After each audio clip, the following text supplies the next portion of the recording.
Hey, Richest you Money Maniacs, welcome back. In this video, I finally get to answer a viewer's question about doing a video on platinum versus gold. All right, let's get right to it.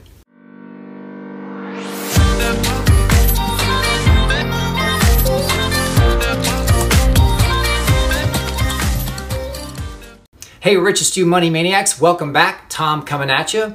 And I want to give a big shout out to Dennis Monty for this great idea to do a video basically on the rarest of precious metals that most people don't actually even think about very much or talk about or discuss: platinum. And actually there's two that are in that category that a lot of folks just don't realize.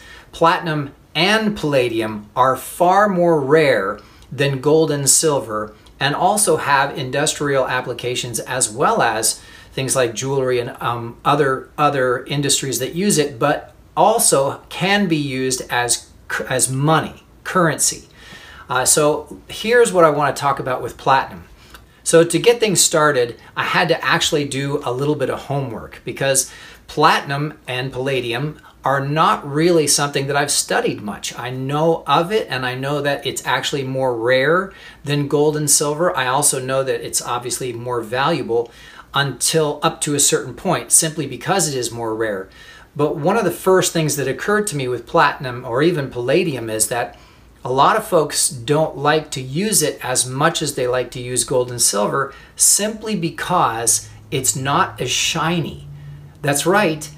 It's not as shiny as gold and silver, and so for some reason human beings aren't attracted to it the same way they are gold and silver. Now, in my homework, in my reading, I discovered an article that I'd like to share with you, and it's a really great article. You should definitely read it, but I'm just going to pull a couple points from it.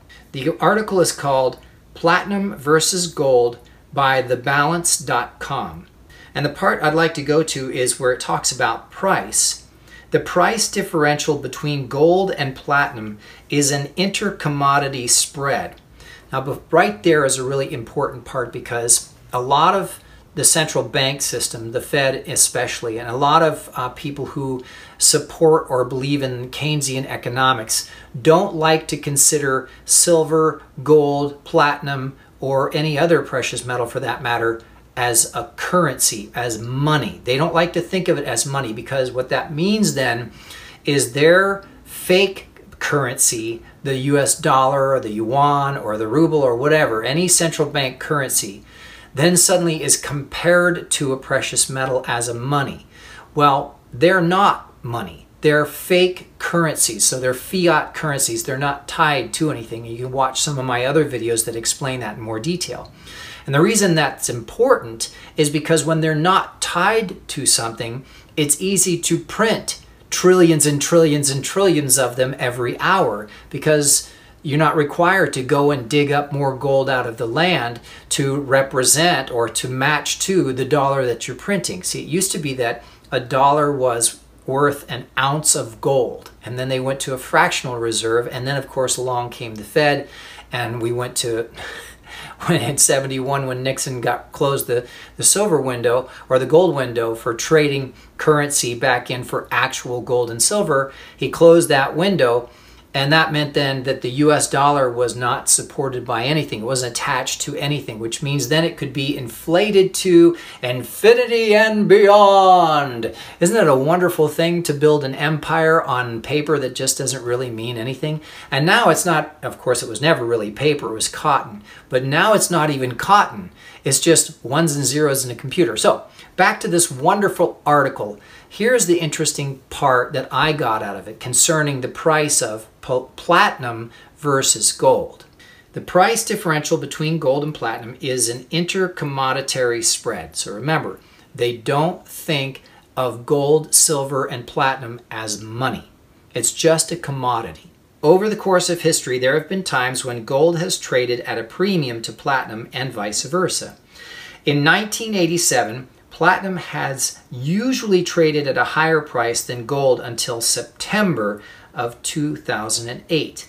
As of July 20th, 2020, gold was trading at $1,851 an ounce, compared with $957.40 an ounce for platinum.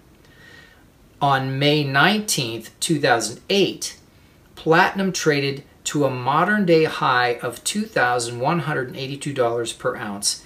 Since January of 2015, gold has consistently traded at a premium to platinum. Now that's a really interesting thing to point out, is the price, because if you're not familiar with platinum, you should know that it's much more rare than gold by millions of tons. It's way less. It's a much, much smaller amount that's pulled out of the earth every year. And even more important is that it's very difficult to process. This is not, it's malleable, and it's, of course, you know, it's a heavier metal, and so it works well as a durable money or durable item for industry that they use it in, but it's actually very difficult to refine it and get it pure compared to gold, which is already kind of difficult too, but it's not as difficult. And then, of course, silver. So the interesting thing here is somewhere along the line, platinum, which is much more rare and still has use in industry, probably as much or more use in industry than gold, maybe not as much as silver, but it does have uses, is somehow became half of the price of gold. Now, here's the first thing that popped in my mind when I read that, and I studied that a little bit. Holy cow, this is a good time to buy platinum. However, I'm actually of the mindset right now to keep acquiring silver because silver is so much cheaper. It's incredibly cheap, and with all of the fake money being printed by the Fed right now, all of these precious metals are bound to go up in value. In fact, the silver that I bought just a few months ago, and even the order that I have coming right now, I've already almost doubled the money that I initially put into it. So you're talking about 100% return on my silver investment. So platinum, as things start to wind up and I start to have more money to be able to invest in precious metals, I will most definitely make some investments in platinum, especially while it's lower than gold in price, which I don't know how long that's going to last because all precious metals are becoming scarce. The mines are closed down for various reasons. It's becoming more and more difficult to get physical gold. You can give money to a broker and they'll give you ETFs all day long. It's just basically a piece of paper that says they'll give you gold in the future sometime if you happen to want it delivered. But what they hope is that no one ever asks for it to be delivered and that you end up selling your ETF either for a profit or loss, and then they can turn around and resell that IOU. In fact, they can create IOUs to infinity and beyond, just like the Federal Reserve, which is part of the challenge with the precious metals market. It's being manipulated clearly because people are being arrested and thrown in jail for it. JP Morgan, way to go, guys, by the futures market.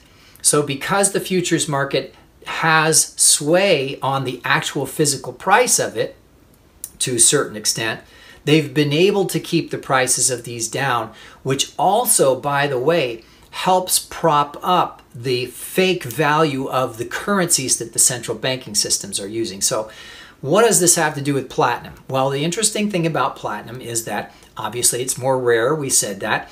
Obviously, it's interesting that right now the price is half of what it should be or what it was not even that long ago. And that's a curious thing. It almost makes me think that there's some market manipulation going on. And right now, of course, a lot of people are looking at gold and silver because they're not sure of how the economy is going to end up going. Are we going to be a communist, Marxist, fascist regime, come election time? Or are we going to stay a republic, and are we going to go close back to free market capitalism instead of cronyism? Can we get rid of all these lobbies and get rid of all the backdoor deals that basically corner the market for everybody through the abusive privilege of elected officials? So we don't know. And so what do people do in those circumstances where they don't know what's going to happen with the economy? They put it into things they know will hold value. And guess what holds value? Precious metals. I would say real estate too, except that we are still just now starting to feel the ripple effect ripple effect of the economy collapsing all around us, which means that real estate prices are going to drop. Now, there's a whole bunch of videos out there talking about some places that are good and some places that are bad. Obviously, people are moving out of the cities, and so suburbs and rural areas are becoming more desirable and the prices might be going up. However, the economy is crashing worse than anyone has ever known ever in the history of mankind. And why do I feel comfortable saying that? Because this is a global event. This is not just occurring in the United States. It's happening around the world. And when all of the ripples of effect of the supply chain breakdown and all of the joblessness and all of the other political and challenges and all the violence all come to bear, what's going to end up happening is that real estate is going to take a major hit for a long time. So there's only a couple places that I personally feel comfortable trying to store value, and that is precious metals and laser funds. That would be an indexed universal life insurance policy. And if you're interested in what that is, make sure you watch one of the other videos that I've done on exactly the difference between all the other retirement and investment tools that are out there compared to a laser fund. They're great videos, they're very helpful and informative, and they'll also tell you exactly where I got that information. So again, Dennis Monti, thank you so much for this great idea to do a video on platinum. I'm going to be watching the platinum market very, very closely, because remember something, gold and silver, while as popular as they are and as much as they're in the news right now, are still very small markets. That's why it's easy to manipulate them. Now, if you think gold and silver markets are small, platinum is way, way, way, way tinier than even that, which means that you're going to want to watch it very closely and look for the indicators that it may start to rise in value simply because of demand, if nothing else. There's already a lot of people rushing into gold and silver to try and store the value of their hard work because they don't trust the banks, they don't trust the US dollar, they don't trust other currencies, and maybe they know that real estate is kind of in question too. So they're going into precious metals. In fact, you can find a lot of videos right now about big investment firms, funds, pensions going into precious metals, gold in particular, and lots of governments buying gold right now. But then again, if everybody's rushing into gold, what about platinum? That's a very, very interesting idea. What will happen to platinum when everybody's got their fill of silver and gold? So this may be a good time to get into platinum. Dennis Monti, thank you so much for the wonderful suggestion. Thanks everybody for tuning in. I hope that you found this video helpful, and make sure you definitely click the thumb up for this video if you liked it. And of course, if you haven't already, make sure you subscribe to the channel. We'd love to have you back. All right, thanks everybody. We'll talk to you again real soon.